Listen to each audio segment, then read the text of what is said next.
को कारलो मेरो खुर को बुर को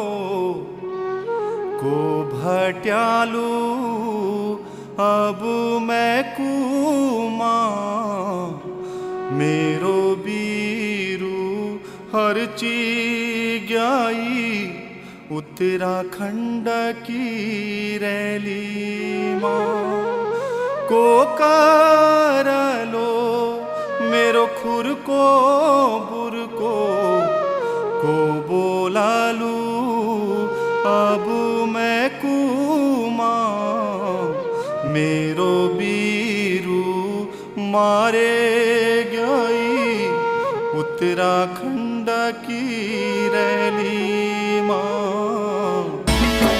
लड़के लेंगे भिड़ के लेंगे छीन के लेंगे उत्तराखंड, छीन के लेंगे उत्तराखंड। हिमालय की कसम हमें है मिल के लेंगे उत्तराखंड, मिल के लेंगे उत्तराखंड। नमस्कार दोस्तों, आज हम बात करने वाले हैं कि उत्तराखंड राज्य जिसके लिए जो आज ये शहीद स्थल है, 6 लोग आंदोलनकारी शहीद हुए और एक पुलिस के जो सीओ थे उमाकांत त्रिपाठी वो भी शहीद हुए। और उत्तराखंड सरकार तो 6 लोगों को शहीद मानती है लेकिन उमाकांत त्रिपाठी जी को शहीद नहीं मानती है, जबकि आंदोलनकारी उनको भी शहीद मानते हैं, अपनी ड्यूटी करते हुए शहीद हुए। खैर 7 लोग शहीद हुए 2 सितंबर 1994 को। उत्तराखंड देश का 27वां राज्य है और इस शहादत को भी 27 साल होने जा रहे हैं 2 सितंबर 2021 को। आज हम थोड़ा सा एक याद करने जा रहे हैं कि इस राज्य की मांग क्यों हुई थी, इस राज्य के लिए लोगों ने अपनी कुर्बानी क्यों दी थी, माँ बहनें अपने काम छोड़ करके सड़कों पर क्यों आई थी, लोग जेल क्यों गए थे, यातनाएं क्यों सही, कई लोग आज भी घायल हैं, आज भी ऐसी स्थिति में है कि वो ना जीने की स्थिति में है ना मरने की स्थिति में है। और इतना कर्फ्यू लोगों ने सहा, इतनी शहादतें हुई पूरे प्रदेश में, क्यों हुई, क्या हमें लाभ मिला? उन 21 साल राज्य बने हुए और 27 साल शहीदों के कुर्बानी के हो गए हैं, हमें क्या लाभ मिला है?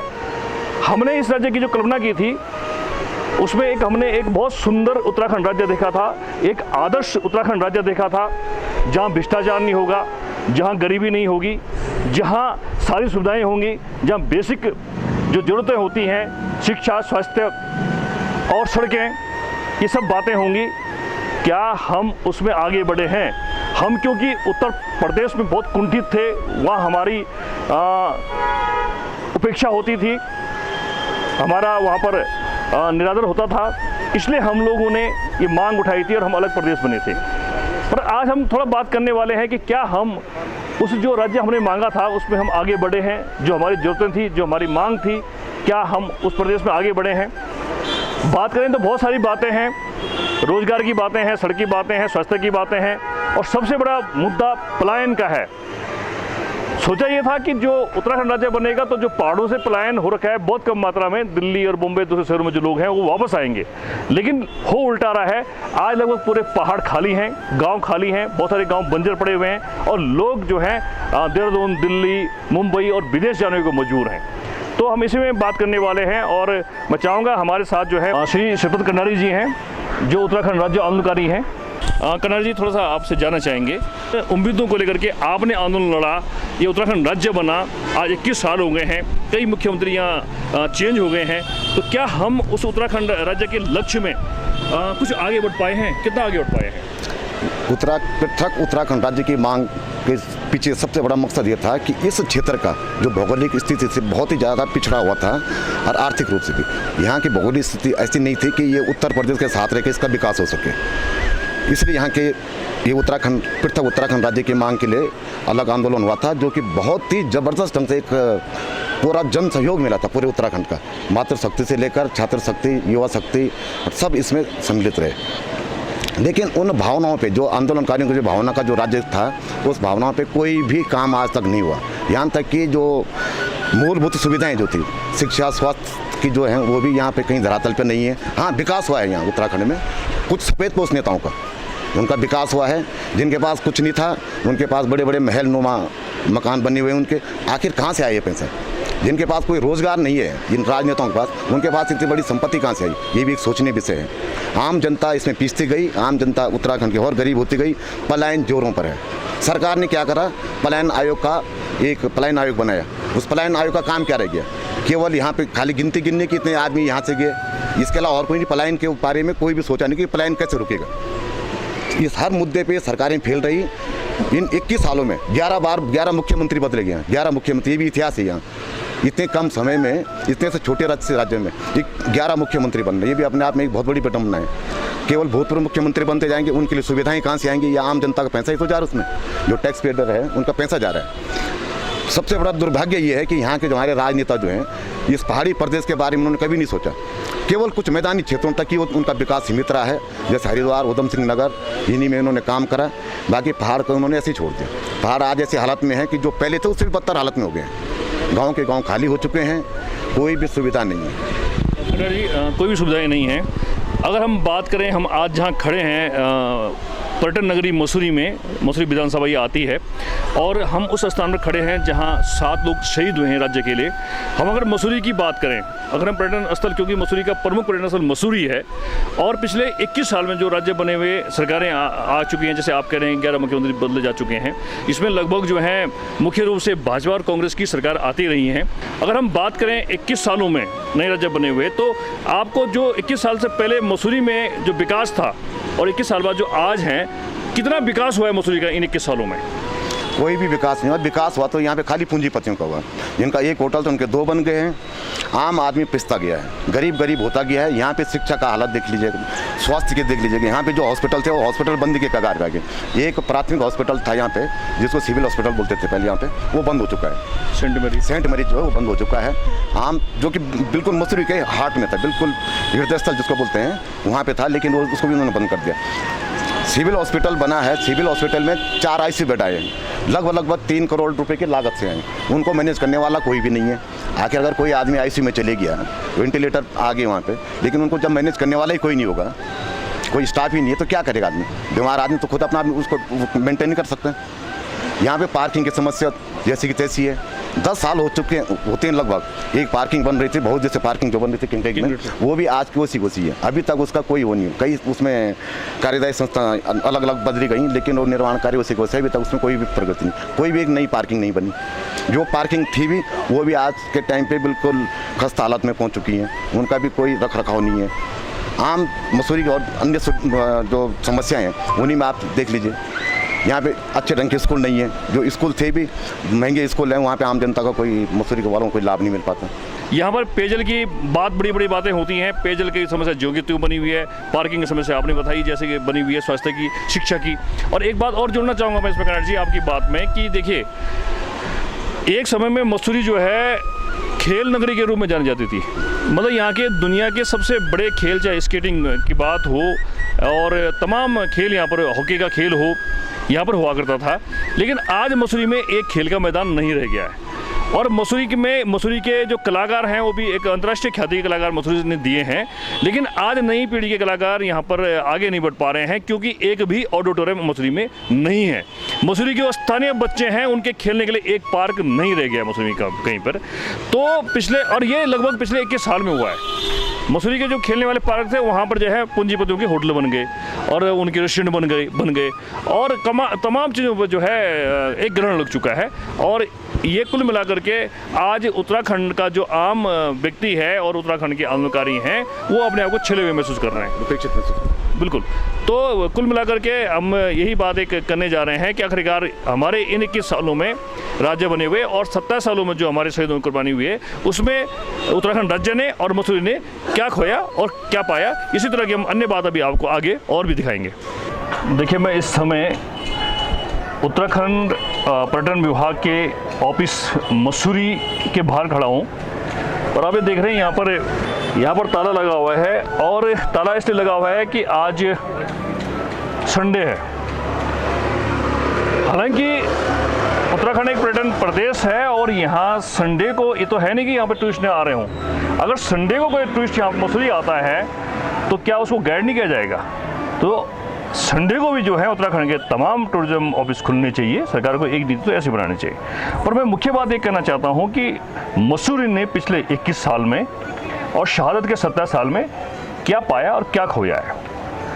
17 साल पहले इस जगह पर उत्तराखंड पर्यटन विभाग के सहायक पर्यटन अधिकारी बैठा करते थे और यहाँ बैठ करके पूरे मसूरी की और आसपास के और प्रदेश की गतिविधियाँ आगे बढ़ाते थे। लेकिन राज्य बनने के बाद इस ऑफिस में एक कलर के अलावा, एक बाबू के अलावा और कोई नहीं बैठता है और सहायक अधिकारी तो रहने दीजिए, एक उच्च अधिकारी भी यहाँ पर नहीं बैठता है।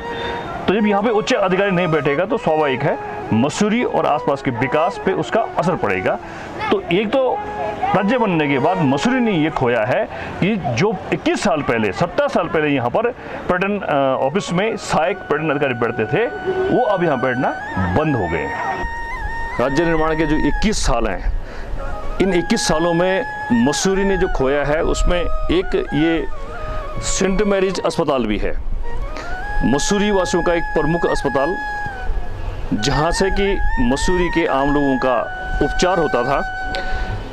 पिछले 20 सालों के बीच और खासकर पिछले 5 सालों के बीच ये अस्पताल बंद हो गया है। अब यहाँ पर केवल गंदगी है, यहाँ पर केवल गायों का मल है और ये गेट बंद है, ताला लगा है और मसूरी वासियों के लिए कोई भी कहीं पे इलाज की कोई समुचित व्यवस्था यहाँ पर नहीं है। मसूरी का सबसे पुराना ऐतिहासिक सेंट मैरीज अस्पताल जो अंग्रेजों के समय से शुरू हुआ था, आज एक खंडर के रूप में यहाँ पर है। यहाँ पर एक बोर्ड भी लगा हुआ है जर्जर भवन का। इस अस्पताल के नीचे कुछ परिवार भी रहते हैं और यहाँ स्कूल भी है, जिससे कि इस जर्जर भवन का उस परिवार को और स्कूल को भी खतरा है। तो वर्तमान सरकार को ये चाहिए कि जहाँ इस ऐतिहासिक नगर के प्रमुख अस्पताल सेंट मैरी अस्पताल को दोबारा बना करके शुरू करना चाहिए, वहीं इस जर्जर बिल्डिंग को भी जल्दी से नया बनाना चाहिए ताकि लोगों की ज़िंदगी से खिलवाड़ न हो सके। दोस्तों, खटीमा गोलीकांड और मसूरी गोलीकांड के 27वें वर्ष और उत्तराखंड राज्य बने 21 साल हो गए हैं और हर विधानसभा से 17 विधानसभा 70 हो गई, 17 से 70 हो गई, 70 विधायक बढ़ गए और हर विधानसभा से 5वीं बार विधायक चुने जा चुके हैं, कुल मिला के 20 साल। और इन 20 सालों में उत्तराखंड ने और मसूरी ने क्या खोया क्या पाया, उसकी हम बात कर रहे हैं। तो जो आप मेरे पीछे देख रहे हैं, ये मसूरी किंगरेक, यहाँ पर एक पार्किंग बन रही है और ये पार्किंग पिछली सरकार में, कांग्रेस सरकार में, हरीश रावत जी की सरकार में शुरू हुई थी और लगभग 1 साल इस पार्किंग का बनने का समय था। पर आज देखिए एक दूसरी सरकार का समय भी आ चुका है जाने का। अब 4 महीने बाद चुनाव हो जाएंगे, लेकिन ये पार्किंग अभी तक इसका काम पूरा नहीं हुआ है और इसका काम पूरा होने से पहले ही ये पार्किंग एक बार इसका बहुत बड़ा हिस्सा धराशायी हो चुका है, गिर चुका है और ये बहुत खतरनाक, बहुत डरावनी है। लोगों को डर लगता है कि पार्किंग टिक पाएगी या नहीं टिक पाएगी।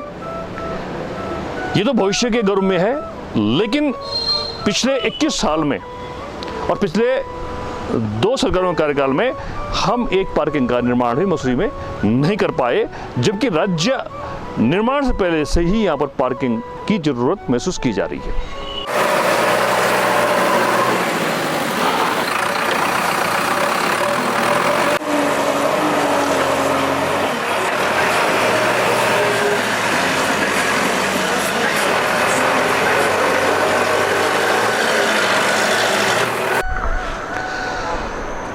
दोस्तों, इस वक्त मैं मसूरी की सबसे ऐतिहासिक रोड पर खड़ा हूँ, जो ये मसूरी की मुख्य रोड है और मसूरी ही नहीं बल्कि ये गढ़वाल की भी मुख्य रोड है, खासकर टिहरी गढ़वाल और उत्तरकाशी जनपद इसकी भी मुख्य रोड है और गंगोत्री यमुनोत्री के लिए भी यहीं से प्रस्थान करते हैं यात्री। और ये मुख्य मार्ग है और ये मुख्य राजमार्ग है।